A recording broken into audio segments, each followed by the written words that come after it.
ఒకసారి పాలకుర్తి నియోజకవర్గాన్ని చూద్దాం. పాలకుర్తి అసెంబ్లీ నియోజకవర్గం సమగ్ర సామాజిక మరియు రాజకీయ విశ్లేషణ ఒకసారి చూస్తే పాలకుర్తి నియోజకవర్గంలో 2,51,632 మంది. పాలకుర్తి నియోజకవర్గంలో ఉన్నటువంటి మొత్తం ఓటర్ల సంఖ్య 2,51,632 మంది ఉంటే అందులో ఈ 2.5 లక్షలలో రెడ్డిల ఓట్లు 11,812 ఓట్లు. జస్ట్ 11,812 ఓట్లు రెడ్లై. బీసీల ఓట్లు చూడ్రి 1,46,254 ఓట్లు ఓన్లీ బీసీలే పాలకుర్తి నియోజకవర్గంలో. 1,46,254 ఓట్లు బీసీలే, 11,812 ఓట్లు వీళ్ళై.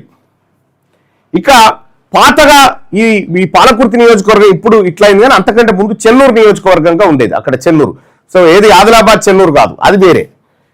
1957 నుంచి 2004 వరకు ఉమ్మడి వరంగల్ జిల్లా రాజకీయాల్లో కీలక పాత్ర పోషించిన చారిత్రక ప్రాంతం పాత చెన్నూరు నియోజకవర్గం. ఇది అప్పుడు పాలకుర్తి ప్రాంతంగా ఉండే. 2009 డీలిమిటేషన్ పునర్విభజన తర్వాత పాలకుర్తి కేంద్రంగా నూతన అసెంబ్లీ నియోజకవర్గంగా రూపాంతరం చెందింది ఇది. ఇంకా తర్వాత ఈ నియోజకవర్గాన్ని కనుక ఒకసారి చూస్తే ఈ నియోజకవర్గం పుట్టినప్పటి నుంచి పాలకుర్తి లేదా అంతకంటే ముందున్న చెన్నూరు నియోజకవర్గం పుట్టినప్పటి నుంచి ఇప్పటి వరకు బీసీ ఎమ్మెల్యే కాలేడ. రెడ్లు వెలమనే. ఒకసారి చారిత్రక అంశాలను చూసుకుంటే 1957లో వెంకటకృష్ణ ప్రసాదరావు, ఈయన కాంగ్రెస్ పార్టీ నుంచి విజయం సాధించుడు. 1962లో నెమరగొమ్మల యతిరాజరావు ఈయన సోషలిస్ట్ పార్టీ నుంచి.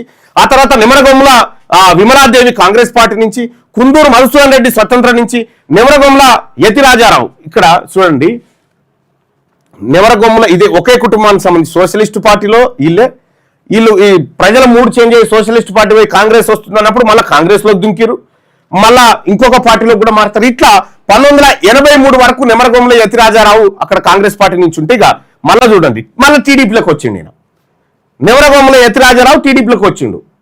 సోషలిస్ట్ పార్టీ నుంచి కాంగ్రెస్ పోయి కాంగ్రెస్ నుంచి టీడీపీకి వచ్చి, అంటే గాలి ఎటు మారుతా ఉంటే అటు వెళ్ళిపోతా ఉంటారు అన్నట్టు వీళ్ళు అభ్యర్థులుగా. వీళ్ళది ఏం లేదు, గాలిని బట్టి ప్రజల మూడుని బట్టి వెళ్ళిపోతా ఉంటారు. ఎందుకంటే ప్రజలు మనిషిని చూసి కాదు కదా, బీఫామ్ను చూసి వేస్తారన్నట్టు. ఆ పరిస్థితి ఉండే అప్పట్లో.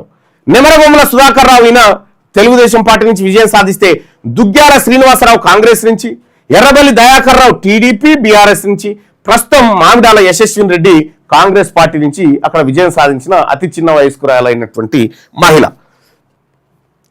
ఇక్కడ నెమరగొమ్మల కుటుంబం యతిరాజరావు, విమలాదేవి, సుధాకర్ రావు 6 దశాబ్దాల రాజకీయ చరిత్రలో సింహభాగం వీరిదే. దశాబ్దాల పాటు నియోజకవర్గంపై తిరుగులేని ఆధిపత్యం ఈ వెలమ కుటుంబం. మొత్తం జనగామ నియోజకవర్గంలో రెడ్డిల ఓట్లే 11 ఉన్నాయంటే వెలమోళ్ళ ఓట్లు ఎన్ని ఉంటాయి? 400 లేవు. జనగామ నియోజకవర్గంలో 400 ఓట్లు కూడా లేవు వాళ్ళకి. కానీ దశాబ్దాల పాటు వాళ్ళు ఎమ్మెల్యేగా ఉండగలిగారు. ఎందుకంటే మన జనానికి అప్పుడు ఇంత నాలెడ్జ్ లేకుండే, ఎమ్మెల్యే అంటే మనది కాదేమో అని అనుకోరు కాబట్టి. ఎర్రబెల్లి కుటుంబం ఆధిపత్యం పాలకుర్తిగా ఆవిర్భవించిన 2009 నాటి నుంచి ఎర్రబెల్లి దయాకర్ రావు వరుసగా 3 పర్యాయాలు అప్రతిహత రాజకీయ అధికారాన్ని పూర్తిగా కేంద్రీకరించిన విధానాన్ని మనం చూస్తా ఉన్నాం. వెలమ సామ్రాజ్యం. ఆ తర్వాత ప్రస్తుతం లెక్కలు కనుక చూస్తే జనగామ పాలకుర్తి నియోజకవర్గంలో ఉన్నటువంటి మొత్తం ఓట్లలో 1,46,000 ఓట్లు ఓన్లీ బీసీలే. రెడ్ల ఓట్లు 11,812 ఓట్లు మాత్రమే వీలేని. 1950 నుంచి 2023 వరకు 100% ఆధిపత్య వర్గాల చేతిలో ఉంది. ఒక్క బీసీ ఎమ్మెల్యే కూడా ఇప్పటి వరకు పాలకుర్తి నియోజకవర్గంలో కాలేదు. మొట్టమొదటిసారి 2028లో బీసీ ఎమ్మెల్యే ఈ పాలకుర్తి నియోజకవర్గం నుంచి కాబోతున్నటువంటి సందర్భంలో ఏ నాయకులు, ఎక్కడ బలమైన నాయకులు ఎవరెవరు ఉన్నారనేది ఒకసారి చూస్తే, కోమల్ల మంజుల గౌడ సామాజిక వర్గం మాజీ జెడ్పీటీసీగా పనిచేసినటువంటి బలమైన నాయకురాలు, అక్కడి నుంచి బలమైనటువంటి బీసీ సామాజిక వర్గం నుంచి ఉన్నటువంటి కోమల్ల మంజుల గౌడ్ను చూసుకోవచ్చు, మాజీ మావోయిస్ట్ పార్టీ నాయకురాలు. అలాగే పెద్దగాని సోమయ్య గౌడ్ ఉన్నాడు, మాజీ మున్సిపల్ చైర్మన్ గా పనిచేసిండు, పట్టణ రాజకీయాల్లో అపారమైనటువంటి అనుభవం ఉన్నటువంటి బీసీ నాయకుడిన. ఇక పెద్ది కృష్ణమూర్తి గౌడ్ ఉన్నాడు, సర్పంచ్ క్షేత్రస్థాయి బహుజన నేతగా ప్రజల్లో రెడ్ల కింద నేను పనిచేయనని చెప్పి బలమైన బీసీ నాయకుడుగా కాంగ్రెస్ పార్టీలో ఉన్నాడు.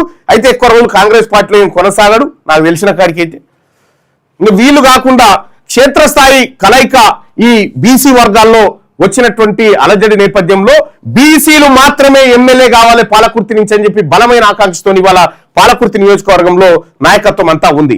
1,46,000 ఓట్లతో ఉన్న సామాజిక వర్గం, బీసీ సామాజిక వర్గం అక్కడ రాజకీయ జెండా బాతబోతా ఉంది పాలకుర్తి నియోజకవర్గంలో. ఇది పాలకుర్తి నియోజకవర్గం.